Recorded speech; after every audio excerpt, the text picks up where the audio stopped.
Morning विद्यार्थी मित्रों, Shri Vivekananda classes नी YouTube channel में लेक्चर 4 में तमारो हार्दिक स्वागत छे। आपणे आगळना 3 लेक्चर नी अंदर जेटલું पण જોઈ ગયા એના વિશે આપણે થોડું સમજીએ। तो फर्स्ट लेक्चर में तो कि આપણે ब्लूप्रिंट सूचकांकનો अर्थ उपयोगिता એના વિશે આપણે સમજ્યા હતા। सेकंड लेक्चर में तो कि આપણે सूचकांकના सूत्रों विશે समज्या। ત્રીજા लेक्चर में पण सूत्रों विशेનું આપણે જ્ઞાન મેળવ્યું। तो सूत्रोની અંદર જોવા જાવ तो આપણું પહેલું સૂત્ર અચલ આધારની રીત, બીજું સૂત્ર पारंपरिक आधारनी रीत, त्रीजू सूत्र अचल आधार ने पारंपरिक में कन्वर्ट करो, चौथुं सूत्र पारंपरिक ने अचल आधार में कन्वर्ट करो, पांचमું सूत्र लास्पियर पासे विसर, छठું सूत्र जीवन निर्वाह खर्चનો सूचकांक। एमां बे पहली कुल खर्च, बीजी कौटुंबिक बजेट। पछीનું सूत्र આપણે જોયું वास्तविक वेतन मेळवવાનું सूत्र। तो पछીનું सूत्र જોયું ફુગાવાનો દર, અને પછી છેલ્લે આપણે જોયું ખરીદ શક્તિ મેળવવાનું सूत्र। હવે એમાંથી અમુક सूत्र 2 માર્કમાં હોય, અમુક सूत्र 3 માર્કમાં, અમુક सूत्र 5 માર્ક માટે। તો હવે આપણે જોઈએ કે સૌથી પહેલા આપણે કેવી રીતે સ્ટાર્ટ કરીશું। तो તમે જાણો છો કે આપણે સૌથી પહેલા મેથડ મુજબ સ્ટાર્ટ કરીશું। મેથડ પહેલી પૂરી થાય પછી બીજી મેથડ પૂરી થાય ત્રીજી મેથડ, એવી રીતના આપણે આગળ જઈશું। તો જે સૂત્રો છે એનો ઉપયોગ કરીને આપણે ચાલવાનું છે। આમ તો તમને ખબર પડી ગઈ કે કેવી રીતના બધા સૂત્રોનો ઉપયોગ કરીશું, કારણ કે જ્યારે આપણે સૂત્રો સમજ્યા એ જ વખતે કેવી રીતે દાખલો ગણાય એ મેં તમને સમજાવેલા। હવે આપણે એને થોડું ડીપમાં જઈએ। તો સૌથી પહેલા મેથડ પહેલી અચલ આધારની રીતે સૂચકાંક। તો એમાં રકમ છે, તમે પણ રકમ લખશો। અત્યારે હું જે કંઈ પણ બોર્ડ ઉપર રકમ લખીશ, કાલ્પનિક વર્ષ કાલ્પનિક આંકડા હશે। તમે રકમ હું તમને જે બી WhatsApp માં સેન્ડ કરીશ એ તમે લખશો। અત્યારે તમે ખાલી સમજવા માટે જુઓ। મેથડ પહેલી અચલ આધારની રીત। રકમ છે, પહેલો દાખલો, નીચે કોઈ વસ્તુના ભાવની માહિતી આપેલી છે, તે પરથી અચલ આધારની રીતે સૂચકાંક મેળવો। પછી વર્ષ અને ભાવ, ભાવ 1000 રૂપિયામાં, વર્ષની અંદર 2011 થી શરૂ કરીને 2019 સુધી भाव काल्पनिक आंकड़ा आपेला छे। तो आ तमारी रकम छे, અહીં સુધી તમારી રકમ છે। હવે આપણે કેવી રીતે દાખલો ગણીએ?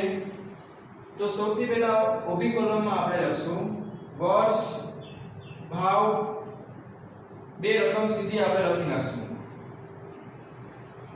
જ્યારે પણ તમે વર્ષ લખો 2011, 12, 13, ત્યારે એક એક લીટી છોડી લખજો।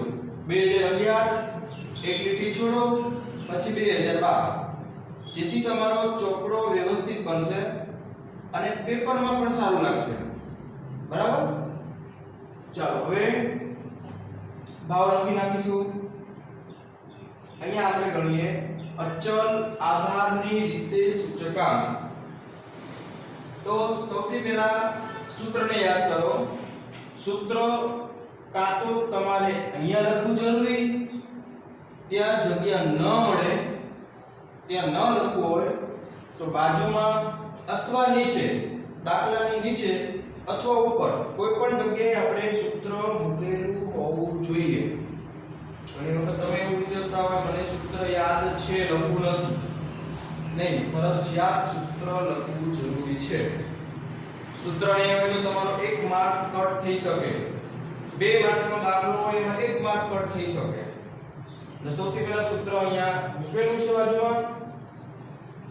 અચળ આધારની રીતે સૂચકાંક બરાબર ચાલુ વર્ષનો ભાવ છેદમાં આધાર વર્ષનો ભાવ ગુણ્યા 100. જો અહીંયા ઉત્પાદન હોય તો અહીંયા આપણે ચાલુ વર્ષનું ઉત્પાદન લખે, છેદમાં આધાર વર્ષનું ઉત્પાદન લખે, કોઈ બી ચલ કિંમત. બરાબર? ચલો હવે આપણે સૂત્ર પ્રમાણે જઈએ. તો ચાલુ વર્ષનો ભાવ 50, આધાર વર્ષ તો કે દાખલાની અંદર આપણને આપેલું નથી. ભૂતકાળનું વર્ષ કોઈ પણ આપણે લેવાનું હોય પણ આપણને આપેલું નથી, તો આપણે શું કરવું? તો પ્રથમ વર્ષની જે ચલ કિંમત છે એને જ આપણે આધાર વર્ષ તરીકે ગણી ચાલવાનું રહેશે. આપેલું હોય તો એ લેવાનું, ન આપેલું હોય તો પ્રથમ વર્ષની ચલ કિંમત ધ્યાનમાં લેવાની રહેશે. એટલે મેં અહીંયા નોંધ પણ મૂકી દીધી કે જો આધાર વર્ષ ન આપેલું હોય તો પ્રથમ વર્ષની ચલ કિંમતને આધાર વર્ષ ગણવું. એટલે હવે આપણે દરેકના છેદમાં કેટલા મૂકીશું? તો કે 50. તો અહીંયા આપણે શરૂ કરીએ. 50 ના છેદમાં 50 ગુણ્યા 100. પહેલા વર્ષે 100, બીજા વર્ષે 60 છેદમાં 50 ગુણ્યા 100. તો આનો જવાબ આવશે 120. કારણ કે તમે આ રીતે કરી શકો. 60 ગુણ્યા 2 મતલબ 120. અર્થઘટન કરવું હોય તો 2011 કરતા 12 માં 20% ભાવ વધ્યા છે એવું આપણે કહી શકીએ. રેડી? આગળ જઈએ. 65 છેદમાં 50 ગુણ્યા 100. તો 50 × 100 130. આનું અર્થઘટન કરવું હોય તો 11 કરતા 13 માં 30% ભાવ વધ્યા હશે. બરાબર? ચલો આગળ જઈએ. 70 છેદમાં 50 ગુણ્યા 100 મતલબ 140. એટલે કે 40% ભાવ વધ્યા છે. કોના કરતા? 2011 કરતા 14 માં. એવી જ રીતના આપણે 15 માં, 16 માં, 17 માં, 18 માં અહીંયા આપણે જોઈએ 100 છેદમાં 50 ગુણ્યા 100. તો અહીંયા કેટલા જવાબ આવશે? તો કે 200. 200 મતલબ મુખ્ય સૂચકાંક 100. 100 ઉપર કેટલું ગયું? તો કે 100 માંથી 200 થયો. સૂચકાંક ડબલ થયો. ભાવ ડબલ થયા હોય તો જ સૂચકાંક ડબલ જોવા મળે. તો અહીંયા આપણે સમજી શકીએ કે પહેલા 50 હતા, અહીંયા 100 છે અને ભાવ ડબલ થયા મતલબ સૂચકાંક ડબલ થયો. ચલો આટલું સમજ્યા. આ મેથડ પહેલી. એટલે પ્રથમ મેથડની અંદર તમારે બીજું કંઈ જ વિચારવાનું નથી. ખાલી સૂત્રને ફોકસ કરો. ચાલુ વર્ષ છેદમાં આધાર વર્ષ ગુણ્યા 100. આધાર વર્ષ ન આપેલું હોય તો પ્રથમ વર્ષની ચલ કિંમતને આધાર વર્ષ તરીકે ગણો. આટલું જ આપણે ધ્યાનમાં રાખવાનું છે. દાખલો હું તમને મોકલી આપીશ. વ્યવસ્થિત મેથડના ચોપડામાં લખી નાખજો. બરાબર? ચાલો હવે આપણે આગળ જઈએ. મેથડ બીજી.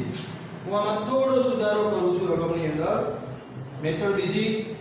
સૌથી પહેલા બીજી મેથડ કઈ છે?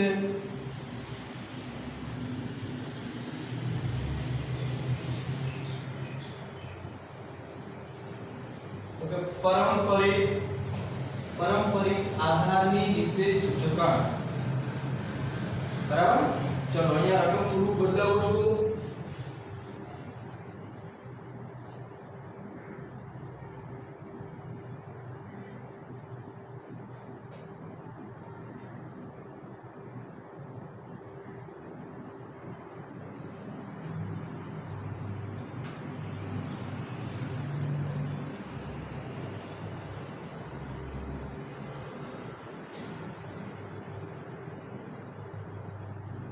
उत्पादन कौंसમાં કરોડ રૂપિયામાં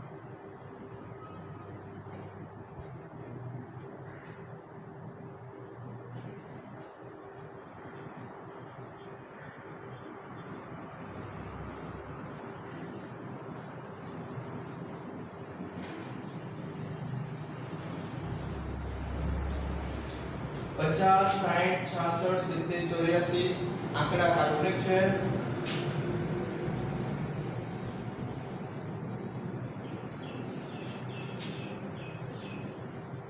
चलो आ आपनी रकम હવે આપણે સૌથી પહેલા શું કરવું જરૂરી તો કે સૌથી પહેલા આ આપણી રકમ છે આન્સર થી આપણે શરૂ કરીએ અચલ આધારની જેમ જ એક એક લીટી છોડશો પણ સૌથી પહેલા આપણે સૂત્રને યાદ કરીએ તો સૂત્ર કયું તો કે પારંપરિક આધારની રીતે સૂચકાંક બરાબર ચાલુ વર્ષનું ઉત્પાદન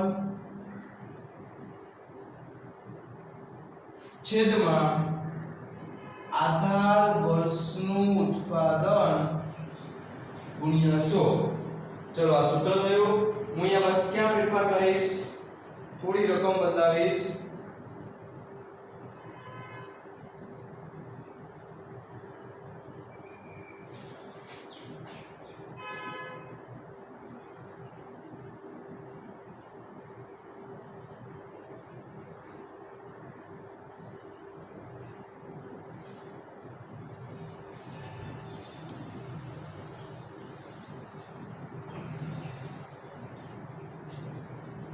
चलो અહીંયા લખીશું આપણે પારંપરિક આધારની રીતે સૂચકાંક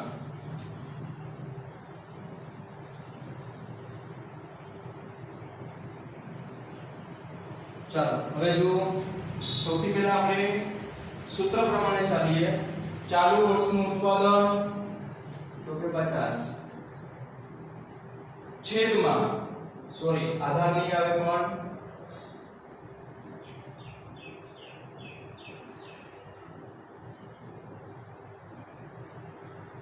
અગાઉના વર્ષનું ઉત્પાદન તો અગાઉના વર્ષનું ઉત્પાદન કયું આપણે જાણતા નથી તો શું કરવું તો કોઈ પણ કાલ્પનિક આંકડો તો અહીંયા છેદમાં આપણે મૂકી શકતા નથી તો આપણે શું કરીશું તો કે પ્રથમ વર્ષે સૂચકાંક સુધારવાનો ચલો સમજ્યા પ્રથમ વર્ષે આગળનું વર્ષ હોતું નથી તેથી પ્રથમ વર્ષે સૂચકાંક સુધારો બરાબર ચલો આગળ જઈએ હવે આપણા માટે પ્રશ્ન નથી 60 છેદમાં 50 ગુણ્યા 100 એટલે અહીંયા આવશે 120 11 કરતા 12 નું ઉત્પાદન 20% વધ્યું કહેવાય હવે આગળ જઈએ 66 છેદમાં 60 ગુણ્યા 100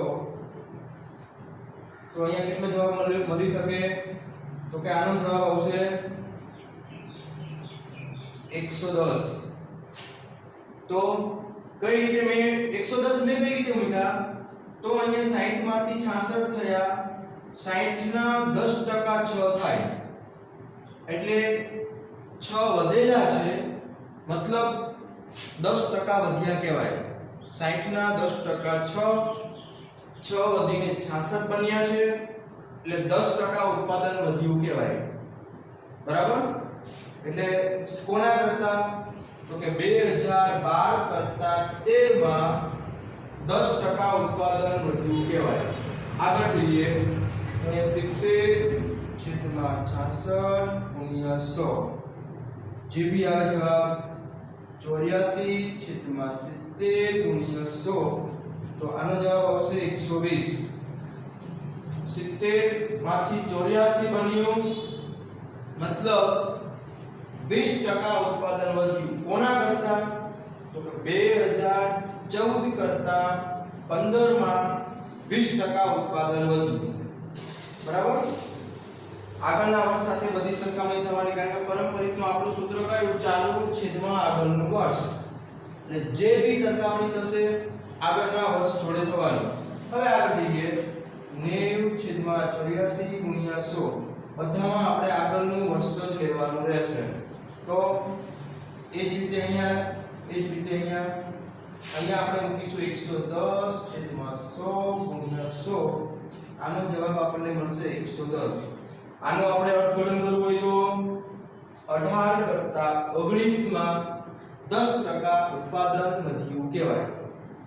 બરાબર. તો આપણે પરંપરાની રીતમાં આપણે શું સમજ્યા?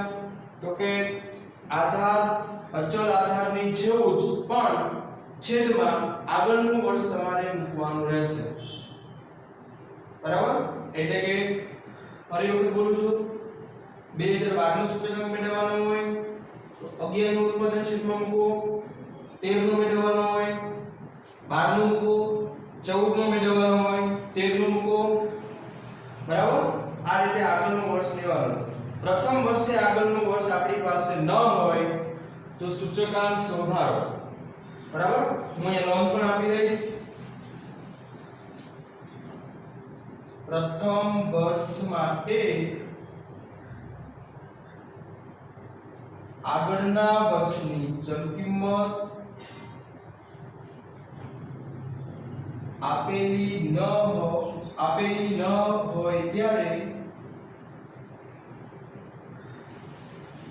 પ્રથમ વર્ષે સૂચકાંક શોધારો. બરાબર. ચલો આપણે બીજી બે મેથડ સુધી સમજ્યા. હવે આપણે આગળ ત્રીજી મેથડમાં જઈએ. બરાબર.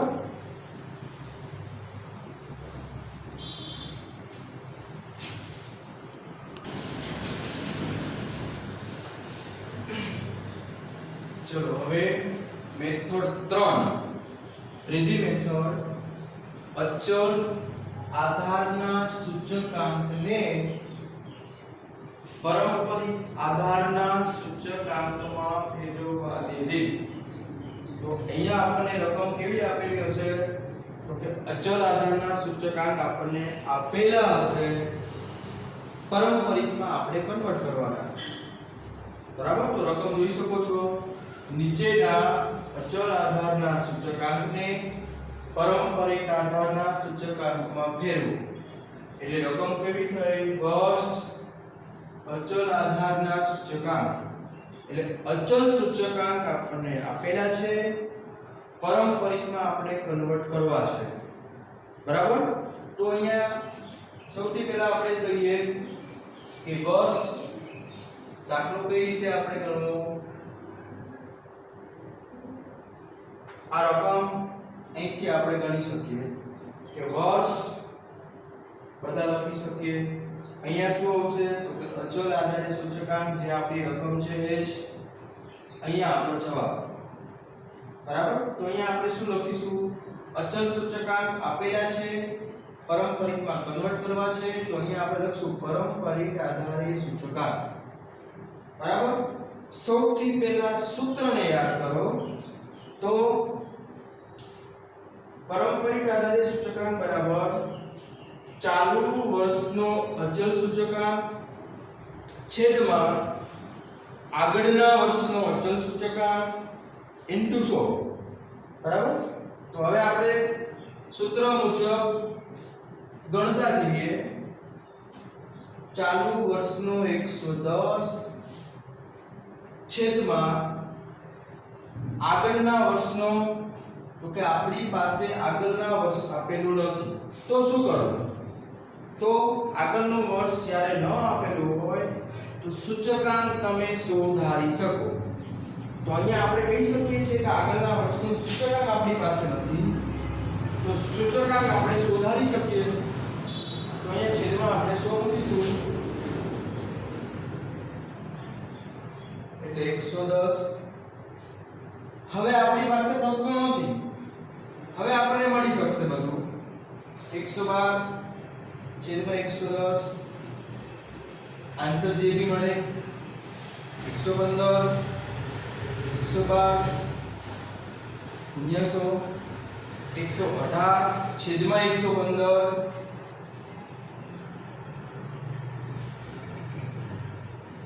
ચલો સમજી ગયા। તો અહીંયા આપણે કયું યાદ રાખવાનું થયું તો કે પ્રથમ વર્ષ માટે આગળના વર્ષનો સૂચકાંક નથી એટલે આપણે 100 ધારી શકીએ બસ બાકીનું મેથડ નંબર 2 મુજબ જ થશે।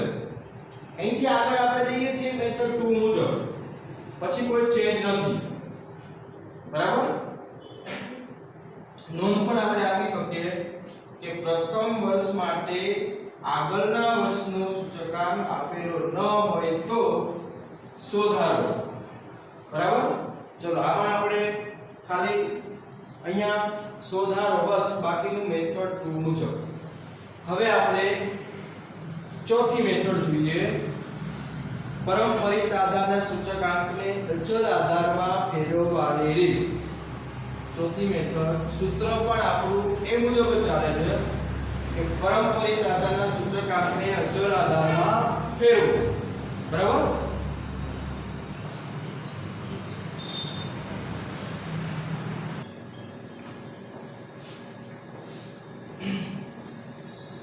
ચોથી મેથડ પરંપરિત આધારના સૂચકાંકને અચલ આધારના સૂચકાંકમાં ફેરવવાની રીત બરાબર।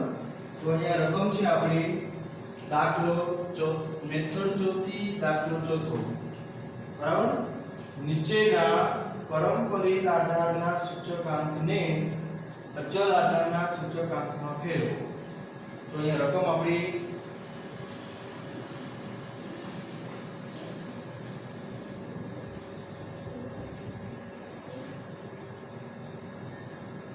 વર્ષ 2011 થી 19 પછી રકમ તો પરંપરિત આધારે સૂચકાંક 115 118 122 128 130 135 140 148 152 બરાબર। ચલો હવે આપણે સૌથી પહેલા આપણું સૂત્ર યાદ કરો તો કે સૂત્ર કેવું છે તો પરંપરિત સૂચકાંક તમને આપેલા છે અચલ આધારના સૂચકાંકમાં ફેરવવા છે તો આપણે પરંપરિત સૂચકાંક આપેલા હશે આપણે એને અચલમાં કન્વર્ટ કરીએ છીએ।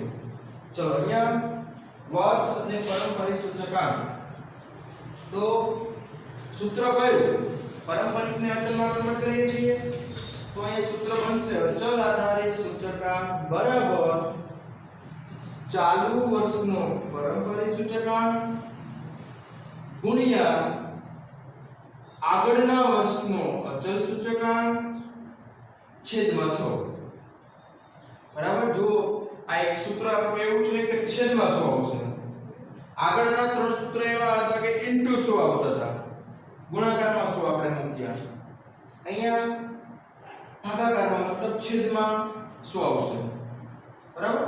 તો સૂત્ર પ્રમાણે આપણે ચાલતા જઈએ કે ચાલુ વર્ષનો પરંપરિત સૂચકાંક 115 ગુણ્યા આગળના વર્ષનો અચલ સૂચકાંક તો આગળના વર્ષનો અચલ સૂચકાંક જાણતા નથી ન જાણતા હોય તો 100 મૂકો તો અહીંયા આપણે 100 મૂકીશું છેદમાં 100 તો છે જ એટલે પહેલા વર્ષે આપણને આન્સર મળશે 115 2012 ની અંદર સૂત્ર પ્રમાણે ચાલુ વર્ષનું પરંપરિત તો 118 ગુણ્યા આગળના વર્ષનો અચલ તો કે આગળના વર્ષનો અચલ તો કે મોટા ભાગના વિદ્યાર્થી આગળનો વર્ષ એટલે અહીંયા વાંચતા હોય છે પણ આ લેવાનો નથી આગળના વર્ષનો અચલ એટલે અહીંયા બનશે આ બનશે એટલે 115/100. અહીંયા બંને આંકડા કોમન છે, પણ તમારે લેવાનો છે અહીંથી. તમે પણ જ્યારે દાખલો કરશો ત્યારે એરો બતાવજો. ચલો આગળ 2013 એટલે કે 122 ગુણ્યા કયો? આ તો લેવાનો નથી, અહીંથી આપણે લેશું 135.7/100 બરાબર. ત્યાર પછી 211.90 સોરી 128 ગુણ્યા 165.55/100. એટલે આપણે કયો ધ્યાન રાખવાનું રહેશે? તો કે અહીંથી આપણે લેવાનું નથી. શા માટે? તો કે આગળના વર્ષનું અચળ સૂચકાંક. જો તમે અહીંથી લેશો આગળનું વર્ષ, તો આ તો પારંપરિક સૂચકાંક છે. સૂત્ર આપણો અચળ આધાર છે. આગળનું વર્ષનું અચળ સૂચકાંક લેવાનો છે. તમે અહીંથી લેશો તો ખોટું પડશે. બરાબર? એટલે ખાસ ધ્યાનમાં રાખવાનું. જો કે મેં તમને સૂત્ર સમજાવ્યું ત્યારે પણ મેં તમને કહેલું છે. બરાબર? ચલો એટલે આજે આપણે અહીંયા 4 મેથડ સુધી આપણે સમજ્યા. આમ તો દરેક મેથડમાં મેં તમને એક એક દાખલો જ કરાવ્યો, કારણ કે ચારેય મેથડ આપણી એવી છે કે વધારે પ્રેક્ટિસની આમાં જરૂર નથી. તમે બી એક બે દાખલા કરશો, ખબર પડી જશે. ખાસ મેં તમને નોંધ જે લખાવેલી છે એને આધારે રાખીને તમે દાખલા ગણશો. બરાબર? જ્યાં આપણને આગળના વર્ષનો સૂચકાંક ન આપેલો હોય ત્યાં આપણે સૂચકાંક શોધારી શકો. કોઈ પણ ચલ કિંમતને આપણે શોધારવાની નથી. સમજ્યા? મતલબ પહેલી રીતમાં જ આપણે જોઈએ તો પ્રથમ રીતની અંદર ચાલુ વર્ષનો ભાવ છેદમાં આધાર વર્ષનો ભાવ. તો ત્યાં આપણે આધાર વર્ષનો ભાવ 100 મૂકવાનો નથી, સૂચકાંક તમે શોધારી શકો. ચલો એટલે આટલી બાબત ધ્યાનમાં રાખવાની. બાકી બિલકુલ સરળ રીત છે 4 બરાબર.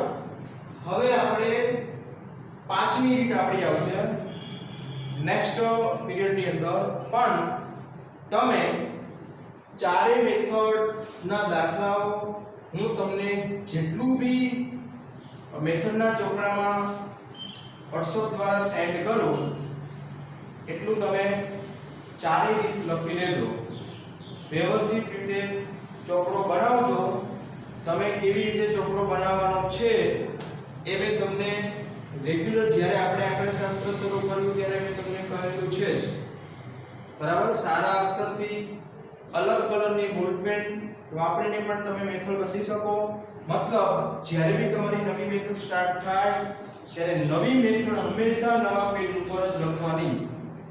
બરાબર? સારા અક્ષરથી જ લખેલું હોવું જોઈએ. બરાબર? ચલો આજે અહીં આપણે રાખીએ છીએ. જય ગુરુદેવ.